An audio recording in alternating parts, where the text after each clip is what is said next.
Hello সবাইকে, সবাই কেমন আছো? আশা করি সবাই ভালো আছো। তো হঠাৎ আমার মেয়ে বায়না করছে মিক্সড ফ্রাইড রাইস খাবে। তো শীতকালে বেশ ভালোই লাগে এইসব খাবার। তো ঘরে যা যা ছিল তাই দিয়ে আমি তৈরি করে ফেললাম মিক্সড ফ্রাইড রাইস। আর তোমাদেরকে আমি রিকোয়েস্ট করব, আমার এই পদ্ধতিতে একবার হলেও ট্রাই করো। আমি কথা দিচ্ছি রেস্টুরেন্ট ফেল, খুব ভালো হবে। তো আমার ভিডিওটা যদি ভালো লাগে অবশ্যই একটা কমেন্ট করে যেও। আর আমার ভয়েস খুব একটা ভালো নয়, এত বড় ভয়েস দিয়ে ভিডিও কখনোই করিনি। তো যদি কোথাও কোনো ভুল হয় আমাকে প্লিজ ক্ষমা করে দিও। তো আমার ভিডিওটা দেখো। প্রথমে আমি রাইসটা করার জন্য একটু জল বসিয়ে দিলাম, জলটা গরম হতে থাক। তারপর জলটা যখন ফুটবে আমি একটু নুন দিয়ে দেবো। জলটা গরম হতে হতে আমি চিংড়ি মাছ আর চিকেনটাকে ম্যারিনেট করে নিচ্ছি। তো দুটো ম্যারিনেশন আমি একসঙ্গে দিয়ে দিচ্ছি। সামান্য নুন, তারপর দেব একটু রসুন,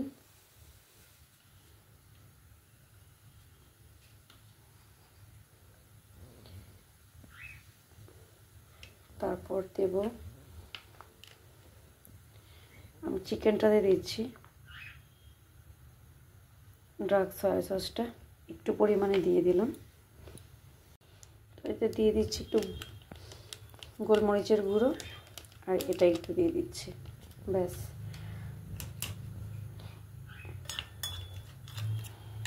ম্যারিনেশন কমপ্লিট। কারণ সয়া সসটা এটাতেই দিলাম, চিকেনটাতে, আর চিংড়িটাই দিলাম না। একা একা ভিডিও করছি, কষ্ট হচ্ছে।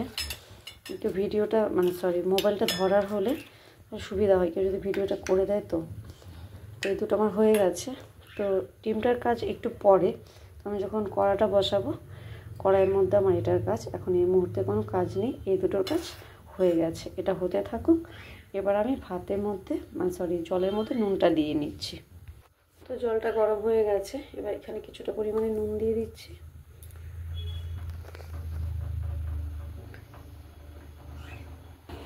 এই চালটা আমি 1 ঘন্টা আগে ভিজিয়েছি, সুন্দরভাবে ভিজে গেছে। তখন জলটা ঝরিয়ে নিয়ে আমি চালটা এবারে দিয়ে দেবো। জলটা গরম হয়ে গেছে, দেখো। আমি কিন্তু জলটা ফোটার আগে চালটা দিয়ে দেবো।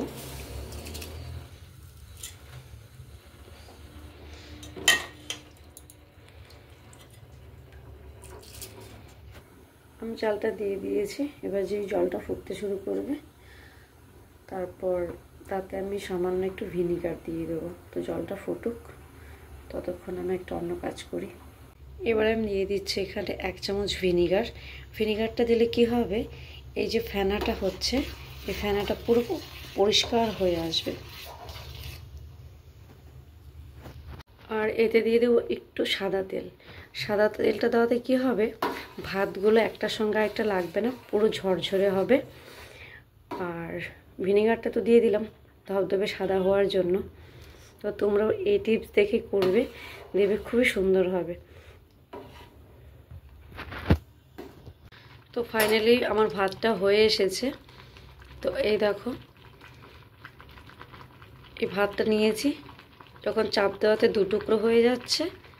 দেখো আরেকটা দেখাচ্ছি, এই দেখো 2 টুকরো হয়ে যাচ্ছে, তার মানে ভাতটা হয়ে গেছে। মানে এটাই হচ্ছে রাইসের উপযুক্ত ভাত। এখন এটাকে আমি ফ্যানটা ঝরিয়ে নিচ্ছি। আমার ভাতটা পুরো কমপ্লিট। সরি, আমি ভাতই বলছি, বাঙালি মানুষ তো, রাইস আর মুখে আসে না, ভাতটাই মুখে চলে আসে। তো জানি টানি সবাই হাসবে, তো হেসে নাও, যার হাসার, কিছু করার নেই ভাই। ভেতো বাঙালি তো আমরা, এই ভাতটা বলে বলে অভ্যস্ত। এই রাইস ফাইস এগুলো তো এখনকার। তো পরের স্টেপটা আমি দেখাচ্ছি। এই বসিয়ে দিলাম কড়াই। এবার কড়াইটা নিয়ে অনেক কিছু বলবে যে কড়াই এরকম কেন। কারণ এটা আমার শাশুড়ি মার কড়াই, আজকে অনেক বছর আগে, 50-60 বছর আগের কড়াই। তো ওনার জিনিসটাকে আমি ইউজ করছি আর কি। এই রান্নাটা পুরো সাদা তেলের উপরেই হবে। তো প্রথমে তেলটা একটু বেশি পরিমাণে দিয়ে আমি 2টো ডিমকে ফ্রাই করে নেব।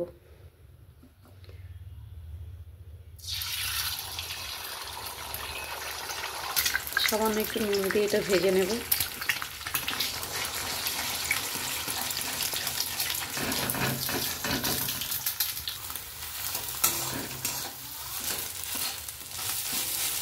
তেলটা একটু বেশি পরিমাণে দেওয়ার কারণে এই ডিমটা নরম থাকবে, একটু জুসি থাকবে, নয়তো ডিমটা শক্ত হয়ে যাবে। রাইসে মেশানোর পর এটা যখন মুখে পড়বে তখন সেটা শক্ত হয়ে যাবে। তো এবার আমি ডিমটা নামিয়ে নেব। তো ডিমটা আমার রেডি হয়ে গেছে, এবার করব চিকেনটা।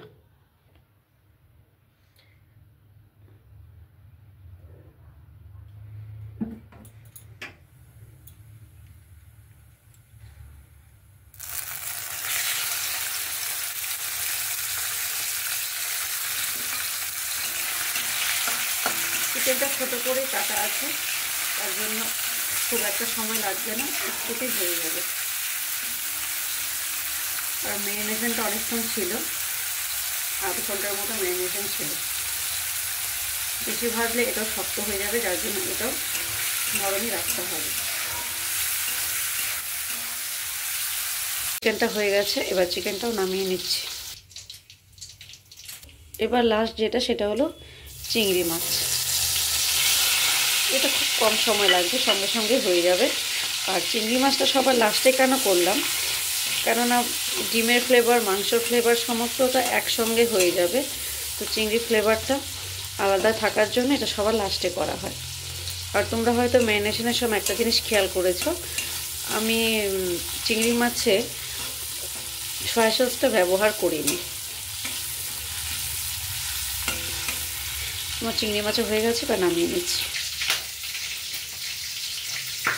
ভাজার পাট শেষ, এবার ফাইনালি রাইসটা বসাবো। তো কড়াইতে চিংড়ি ভাজার পর কিছুটা তেল ছিল, এখানে আর কিছুটা তেল দেব।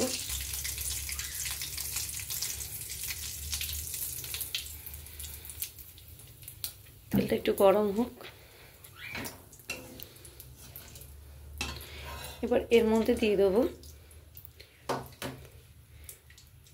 রসুন কুচি,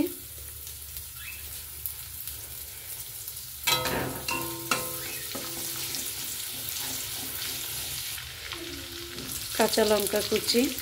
আমি হয়তো কাঁচা লঙ্কা কুচিটা তোমাদের তখন আমি দেখাইনি, পরে কুচিয়েছিলাম।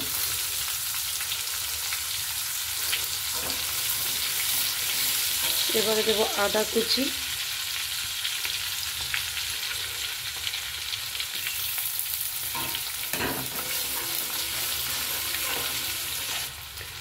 এবারে দিচ্ছি বড় সাইজের দুটো পেঁয়াজ কুচি। আমি এর আগে মিক্স রাইস করেছি, কিন্তু কখনো আমি এরকমভাবে ভিডিও করিনি।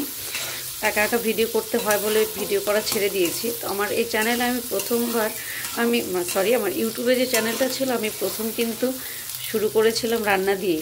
দেখছি রান্নাতে কিছুই হয় না, ভিউ হয় না, হয়তো আমার ধৈর্য ছিল না। এখন কমেডিতে চলে এসেছি, বেশিরভাগই কমেডি দেওয়া হয়, আমার পাখির ভিডিও দেওয়া হয়। তো এটা বেশি পেঁয়াজটাকে খুব একটা ভালো করে ভাজার দরকার নেই, হালকা একটু ভাজা হতেই তার মধ্যে আমি দিয়ে দেবো কেটে রাখা গাজর। একাতে ভিডিও করছি, বুঝতেই পারছো। সমস্ত জিনিসগুলো সমান মাপে কুচি করতে হয়, মানে কাটতে হয়। এবার আমার হাতের এই কুচিটা খুব একটা আসে না, তো যতটা সম্ভব আমি চেষ্টা করেছি, ততটাই হয়েছে আর কি। তো গাজরটা একটু যেহেতু শক্ত, তো এটা আগে একটু ভাজা হতেই তারপর দেবো আমি বিনসটা।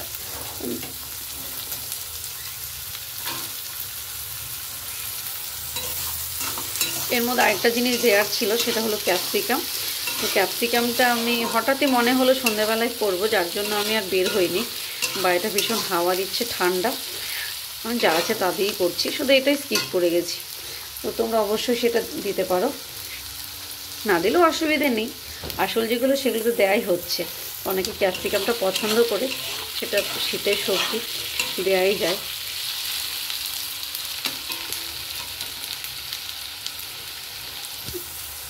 তো এটা ভালো করে ভেজে নিতে হবে।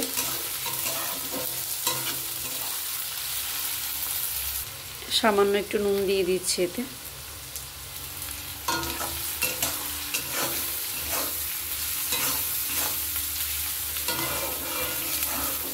আমি যে পরিমাণটা নিয়েছি, সেই পরিমাণটা 500 গ্রাম চালের জন্য। আর আমার এই কড়াটার মধ্যে রাইসটা আমি হয়তো মেশাতে পারবো না, তো একটা বড় জায়গা নিয়ে করতে হবে। কড়াটা একদমই ছোট, এগুলো সব কিছু ভেজে নিচ্ছি আর মেশাবো আমি একটা বড় জায়গাতে। আমার ভাজাটা হয়ে গেছে। এবার আমি এতে দিয়ে দেবো বয়েল করা রাইসটা। আমি কিছুটা এখানে দিচ্ছি আর বাকিটা আমি মেশানোর সময় দেখাচ্ছি কী কী দিতে হচ্ছে, সেটাই শুধু দেখাচ্ছি, কারণ জায়গাটা ছোট, আমি দেখাতে পারছি না। এরপর আমি দিয়ে দেবো চিকেনটা, দিয়ে দিচ্ছি চিংড়িটা, এবার দিয়ে দিচ্ছি ডিমটা। এটা হয়ে গেল। এবার এতে দেব 1 চামচ চিনি,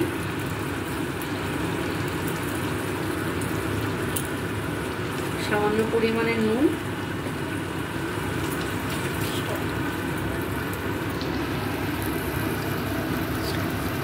সামান্য একটু গোলমরিচ, কারণ আগে গোলমরিচ ছিল আর এতে লঙ্কা কুচি দেওয়া হয়েছে, ঝালটা বেশি হয়ে যাবে। সয়া সস,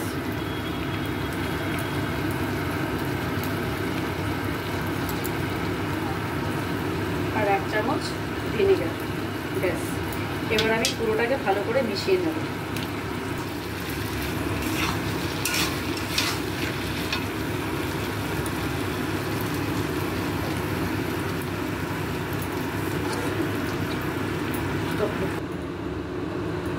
তো এটার মধ্যে আমি পুরো রাইসটাকে মেশাবো, কারণ এটা জায়গা হচ্ছে না, এতে ঢেলে নিচ্ছি।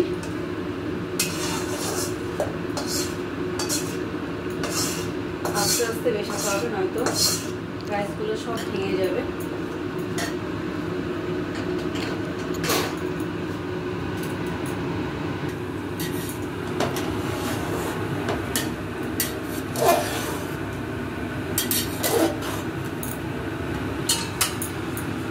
আমার রাইসটা মেশানো হয়ে গেছে।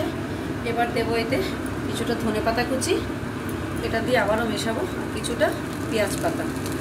এতে ফ্লেভারটা এত সুন্দর আসবে, খুবই সুন্দর আসবে।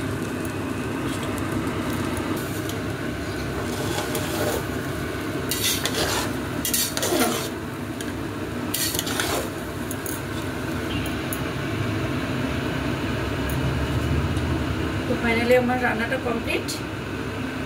তো আমার রেসিপিটা কীরকম লাগলো অবশ্যই তোমরা কমেন্টে জানাবে। যদি ভিডিওটা ভালো লাগে আমার চ্যানেলটাকে সাবস্ক্রাইব করে দিও। তো আমার মিক্সড ফ্রাইড রাইসটা পুরোপুরি কমপ্লিট।